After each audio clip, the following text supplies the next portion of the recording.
Is a plan for peace between Israel and Lebanon making progress? The two sides met in Rome to discuss the next steps in their fragile agreement. Can it progress with Hezbollah opposed to the deal? And could it be a recipe for civil war in Lebanon? This is Inside Story.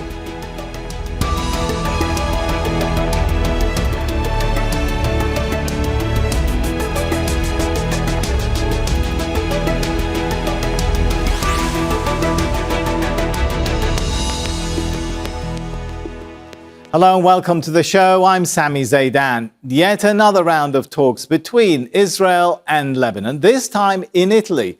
It follows a US brokered agreement last month that calls for disarming Hezbollah and a phased Israeli withdrawal from occupied southern Lebanon. Well, since March, the Israeli military has killed more than 4,000 Lebanese and displaced more than 1 million. It's occupying 600 square kilometers in southern Lebanon. That's about 6% of the country. The talks in Rome are meant to advance the June agreement, with Lebanon insisting Israeli troops withdraw and Israel insisting Hezbollah lay down its weapons. But is the Lebanese army capable of asserting control? And can renewed fighting be averted? We'll talk to our guests in a moment, but first, this report from Fadia Carr. For the sixth round of US-backed talks, Israeli and Lebanese delegations have met in Rome. They're discussing how to implement the next phase of their framework agreement. At the centre of the discussions is two so-called pilot zones in southern Lebanon. One is the town of Froun, south of the Litani River. It's not under Israeli occupation.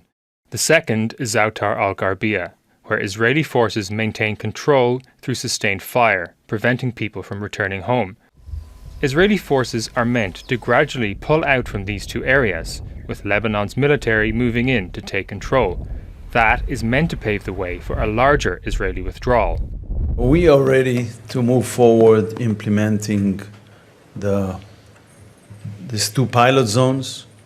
I hope and tend to believe that this round of discussions in Rome will promote it.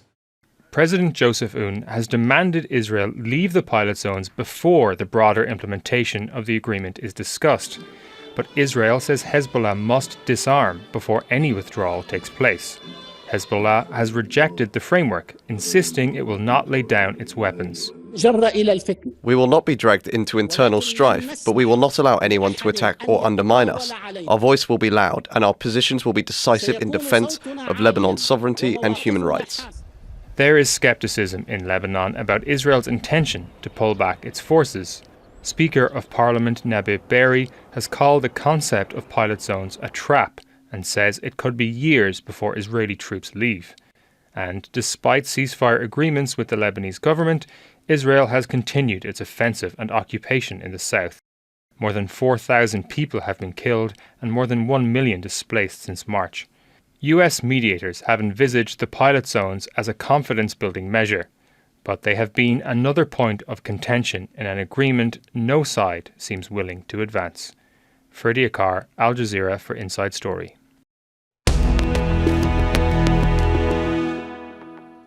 Well, to discuss this further, let's bring our guests into the show. We have joining us from Sydney in Australia, Ali Rizk. He's a security affairs analyst who specialises in US foreign policy and counterterrorism.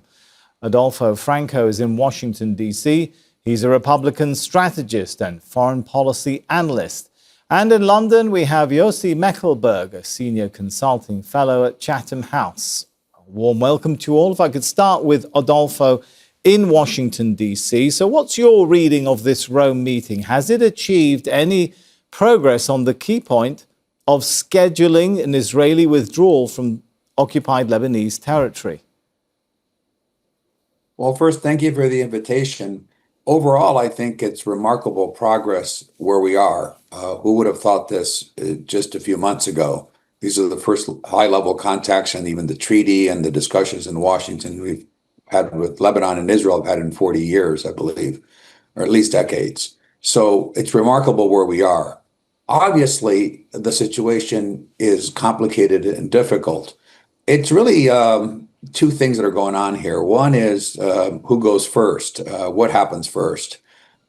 difficult to imagine things simultaneously happening. What I mean by that is the disarmament of Hezbollah, which of course Hezbollah is not going to voluntarily do, so it has to be done forcefully.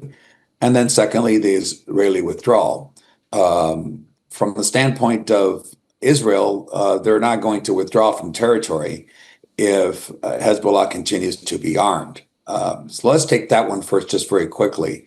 That, of course, can't be done without the assistance of Lebanese army, which is willfully currently incapable of doing so.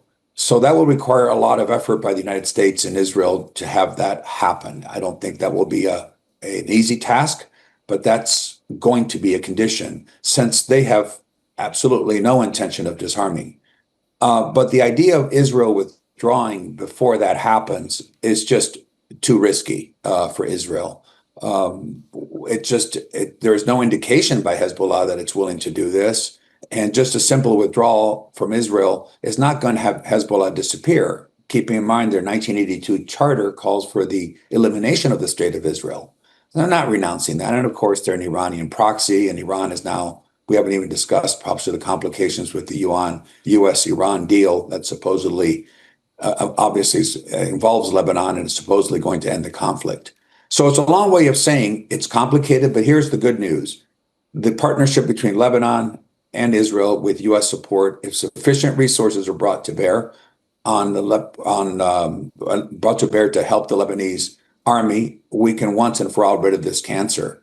It's not going to be a voluntary action by Hezbollah. It will only be done militarily, and that's only when Lebanon is in a position to be able to accomplish that. Then I think Israel would happily withdraw.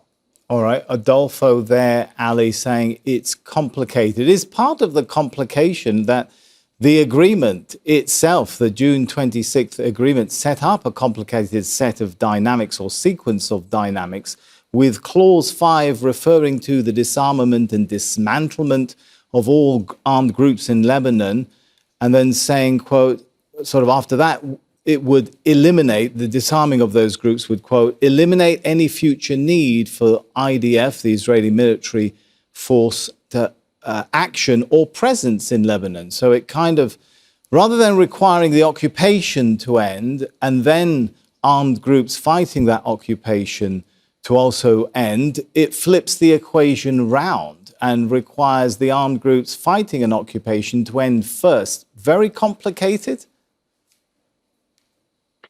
Indeed, it's an upside-down logic. It's a warped logic. Allow me to address some of the points which were mentioned by my colleague, the previous speaker, referring to the 1982 charter that Hezbollah is committed to Israel's destruction.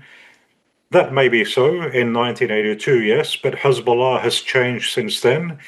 And if you notice that the recent speeches which we've been hearing from Hezbollah, it's more about defending Lebanon more than anything else. And we have to remember that, yes, Hezbollah does have a history of employing anti-Israeli rhetoric, but it's Israel that has basically always been the aggressor. 90% of the time it's been the aggressor against Lebanon. Now, in some of the cases where some might say that Hezbollah started, okay, let's assume so, for example, in 2006 when Hezbollah took captive some Israeli soldiers. Later on, we saw also Hezbollah launching missiles after the assassination of the former Iranian Supreme Leader Ayatollah Ali Khamenei. But the Israeli response in all of those cases was totally disproportionate. So to give this impression that Israel is somehow innocent and is a dove of peace and that Hezbollah is the aggressor, I think that rather distorts reality. And Hezbollah does have a history, basically, in thwarting Israeli occupation, in standing up to Israeli occupation. And many people, a large segment of the Lebanese population, does see Hezbollah as a legitimate resistance force, not as an Iranian proxy, like my colleague just mentioned. And for this reason, I think that any attempts to forcefully disarm Hezbollah are going to lead to a very messy situation in Lebanon. And this is something which Lebanese Parliament Speaker Nabih Berri has alluded to on more than one occasion. Now, in my personal humble opinion, That's actually what Israel wants. It wants that messy situation in Lebanon. It wants infighting in Lebanon. Okay, Ali, because basically that would transform that is an important point you're raising, Ali, but I'm going to ask you to hold that thought for a minute before we go there. I want to bring Yossi into the discussion. And again, trying to focus now on what's happening now and in Rome. Have we seen any progress on achieving some of those things that the June 26th agreement called for? Things like a coordination group, forming that security annex, those sorts of mechanisms which are necessary to try and implement this agreement. Did those talks go anywhere? I think the most positive things that we've seen so far is actually there are talks. Because we see, for instance, the case of the US and Iran, what happens when there is breakdown in talks. So at least there are talks. Do we see great progress? No. I think the sequencing is problematic, but unfortunately necessary in all such negotiations. You start this negotiation with no trust whatsoever between the sides. Even if they agree, it's not between Israel and Lebanon, because that has been between Israel and the Lebanese government. This agreement could be implemented rather quickly. But there is another player here, which is the Hezbollah. And when you talk about the Hezbollah, you also involve Iran in this. And as a result, what happened in between the US and Iran. So that makes it, very, very, very complicated. And I think the most important thing is to refrain with the rhetoric and the demands for absolute, but incremental steps forward, whether it's the pilot zones. See that the Hezbollah is withdrawing beyond the Litani River. Israel is gradually withdrawing to the border, making sure at the end of the day, the disarmament of Hezbollah is first and foremost a Lebanese issue, because it's not a normal situation. It's completely abnormal to have a militia within a country. If there is a resistance to occupation, it's by the government, and we can include Hezbollah or elements from the Shia community. So I think in this sense, it's also important is that the United States plays a proactive, and not only the United States, other elements in the international community, including within the region, play an active role in advancing progress gradually, step by step, that both sides will feel that they're not completely losing their relevance or their security. On that point, Adolfo, when we talk about what Yossi was mentioning there, step by step, and you mentioned earlier that in your perspective, Hezbollah will have to be forced to disarm. Who's going to force it? Can the Lebanese army do that? Does it have the capability? Does it have does the leadership in Lebanon have the political will to do that? Well, I'll answer your question, and then I'd like to comment a little bit on what the guest from Sydney said, if I may. First, obviously, it does not have the capability now. If not, that would have taken place, in my opinion. And that has been a consequence in the past, unfortunately, of some Israeli pressure to keep arms sales to Lebanon capped. But hopefully that is now, according to Secretary Rubio, off the table, and there will be a concerted effort to give the Lebanese army over a period of time the resources. Not only was the agreement agreeing to something then that, in your perspective and what you've just said, is not feasible? Well, it's not feasible currently. This is not going to be resolved overnight. The Lebanese army ultimately needs to disarm Hezbollah, which is what the goal of this whole exercise ultimately really is, not only to take over the pilot zones. Remember, the pilot zones are designed to be taken over by the Lebanese army and keep Hezbollah in check.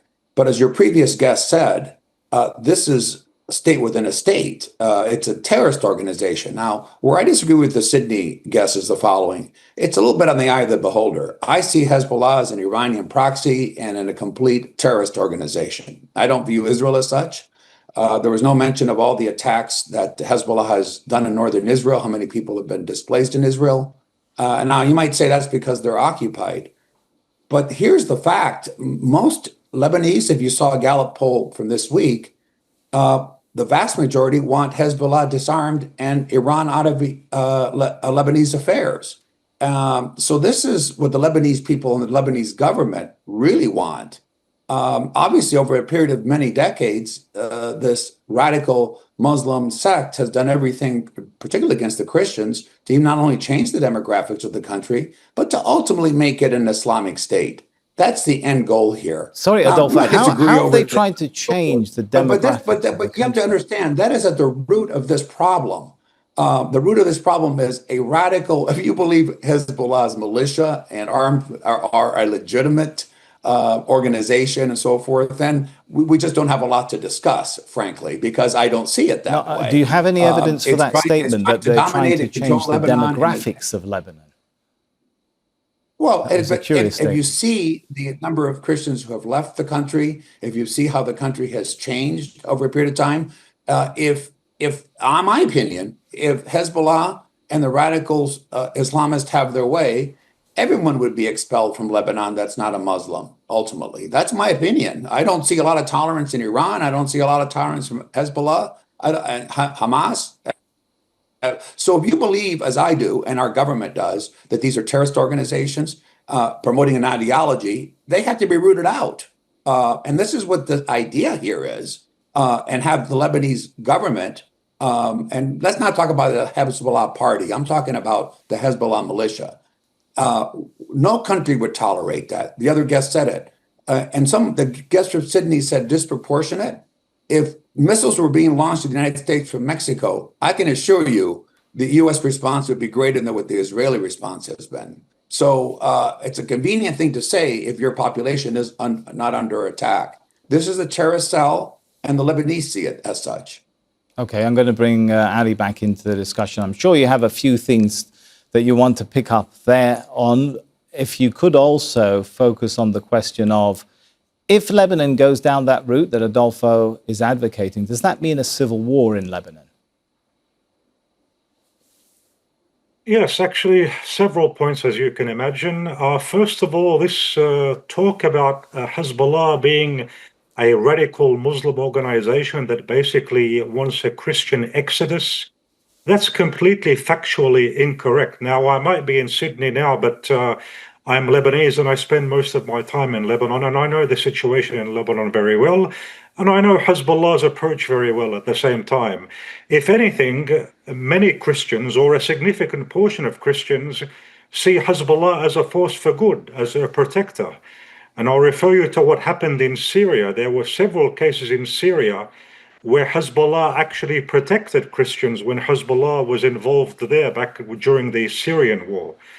So Hezbollah is actually seen by a large segment of Lebanese, including Christians, as being a moderate player. Now, previously in the 80s, Ali, we also have to remember the role of Hezbollah. There's a lot of question marks on that in the Syrian war. There was a lot of UN reports about how oppressive the Bashar al-Assad regime was, just to put that into perspective. So, yeah, I'll let you continue, finish the thought, but I just, I'm not defending the former Syrian government. I'm just saying, for the record, some of the cases which were recorded in Syria regarding how Hezbollah dealt with the Christians. Generally speaking, what your guest from Washington was saying is very much outdated. If not incorrect, it's very outdated. He's referring back to the 80s era. Hezbollah was basically a different organization back then. Another point which I want to focus on, and this addresses the points which were made by both the guests in Washington and in London, to say that this is an abnormal situation where you have a state within a state and a militia, it is an abnormal situation, yes. But the issue here is because you have an abnormal neighbor, which is Israel. There is no other entity in the world, some might call it country, which has territorial ambitions and aspires to take other people's lands like Israel. So I think it's only natural. Now, the reason why Hezbollah is doing that, why it's resisting, is because basically there's a veto that the Lebanese army cannot possess weapons which would enable the army to have a match or to stand up to Israel. And so the only logical option which is left is for there to be Hezbollah. And this is something which is normal. When you're faced with a superior conventional military, you resort to asymmetric warfare. That's the A's and B's. All right. About this. Sorry, Ali, I will come back to you, but just to keep things moving, I can see Adolfo shaking his head there. And Adolfo, I wanted basically to put to you the point which I think Ali is making. Does the same standard apply to Israel when you use terms such as extremist, radical, terrorist, and so on? We're talking about a country, in the case of Israel, which a UN Commission of Inquiry in September last year found guilty of committing a genocide, something that's been echoed in the reports of Amnesty International and Human Rights Watch of December last year too. Would you reserve the same condemnation for a state that is being accused and found of committing genocide? I don't believe it's committed genocide. So they're all wrong, sir, including Physicians for Human Rights Israel and B'Tselem, Israeli human rights groups? They're all wrong? Well, may I respond, or do you want to respond for me? No, go ahead. I was just giving you the facts. No, I'm giving you the facts. Those were facts I quoted, sir. Our viewers can check them. I didn't make anything up. Okay, why don't you do this? Why don't you answer my questions and move on to the other guest? No, I would suggest if you could answer my question and the facts which I've raised. I would suggest that you are now another panelist. So why don't you just move on? No, I'm giving you the opportunity. Unless you don't want to take it, then I will move on. I gave you an answer and you rudely interrupted. No, I've interrupted all the guests, sir, with follow-ups. Listen. All right, we'll move on to Yossi and give you a chance to gather your thoughts then. I don't have to gather my thoughts. Lebanon might be heading into some kind of internal conflict. Would that be in Israel's interests? Yeah, I think one of the mistakes is to try to look at it in zero-sum game, in binary way. There is one side it's right, one side it's wrong. There are sides that are badly behaved. And I think, yes, I think it's an abnormal situation of Hezbollah being in military or within a military. At the same time, Israel responds to this by erasing villages in South Lebanon and killing 4,000 people, displacing 1 million is not the answer, because Israel is using only one tool in the toolbox, is using military force. So in this sense, the negotiation in Rome should be very much welcome, but they should also see a result. The last thing that Israel needs to see is another civil war in Lebanon, exactly the opposite. It should help the Lebanese government, to empower the Lebanese government by showing goodwill to withdraw without risking its security. I think facts should be put on the table. At the end of the day, it was Hezbollah that on the 8th of October 2023 decided to attack Israel. A day after Hamas attacked Israel, it decided to join Iran. So I don't think Hezbollah serves the Lebanese interest. At the end of the day, Israel doesn't serve Israel's interest by insisting of occupying parts of Lebanon, as it behaves badly, very badly, in Gaza or in the West Bank, because this is also a very extreme government that doesn't see most of the time the value of diplomacy. And that's why I said earlier, we need international community which is proactive and day in, day out is involved and ensure that it highlights bad behavior and makes sure that there are consequences to this kind of behavior on each side, until there is a point that the border between Lebanon and Israel is the agreed international border. Israel is not attacked from Lebanon, and Israel not either attacking Lebanon or occupying any part of Lebanon. A civil war in Lebanon is the opposite of what Israel needs right now. There's also a question, though, of whether Israeli leaders are committed to fully withdrawing from Lebanon. When you hear what Israel's defense minister had to say on June the 24th, let's listen in.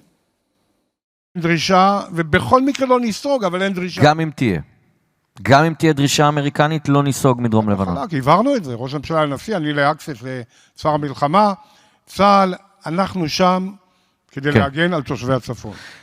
All right, so with that in mind, Ali Rizk, do you see that the Israeli plan is to simply withdraw from some of these pilot zones, but not to withdraw fully from all Lebanese territory when we hear statements like that from Israel Katz?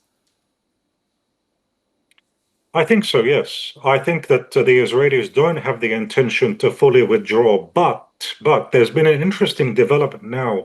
What Axios recently reported, where US President Donald Trump told Israeli Prime Minister Benjamin Netanyahu that you should redeploy your troops from both Lebanon and Syria.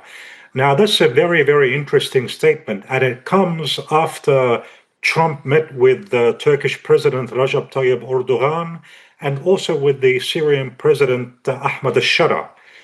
So I think it would be safe to assume, in my opinion, that the Turkish president is playing a role here, telling Trump that it's in American interests for you to put pressure on Netanyahu. Now, if Turkey indeed is upscaling its role when it comes to both Lebanon and Syria, that's going to be a major, major development. And that, I think, could lead, and I think it is leading Trump to exert more pressure on Netanyahu. Now, will that succeed? We have to wait and see. But the fact that Turkey now appears to be assuming a more high-profile role, I think that could be an important factor that determines the future course of events. Just quickly about the issue of the Lebanese civil war. Now, I'm not sure if that would serve Israeli interests or not, but I do think that that's what the Israelis want, because basically, when you have a civil war, that leads to a failed state. And when you have a failed state, I think that Israel can use that as an excuse in order to further expand territorially. So what happened in Syria, for example, after the downfall of Bashar al-Assad, they took advantage of that for, under various excuses, to seize Syrian territory. And if that happens in Lebanon, where we have a failed state as a result of civil war, I think they're going to also use that as an excuse to take more Lebanese territories. So I do think that civil war is part of the Israeli agenda, and that was even said, by the way, by Alon Ben David, who was a famous Israeli military commentator. He said that this has been the Israeli objective all along, to ignite a civil war in Lebanon, and that would also have the added goal or the added value of weakening or eliminating Hezbollah, because Hezbollah would then be forced to fight an enemy or to go into a confrontation from within. All right, we're going to have to leave it there. So let's thank our guests, Ali Rizk, Adolfo Franco, and Yossi Meckelberg. And thank you too for watching. You can see the show again anytime by visiting our website, aljazeera.com. And for further discussion, head over to our Facebook page. That's facebook.com/AJ Inside Story. You can also join the conversation on X. Our handle there is @AJ Inside Story. For now, that's it from me, Sami Zeidan, and the whole team here. Al Jazeera's coverage continues in a moment, so stay with us.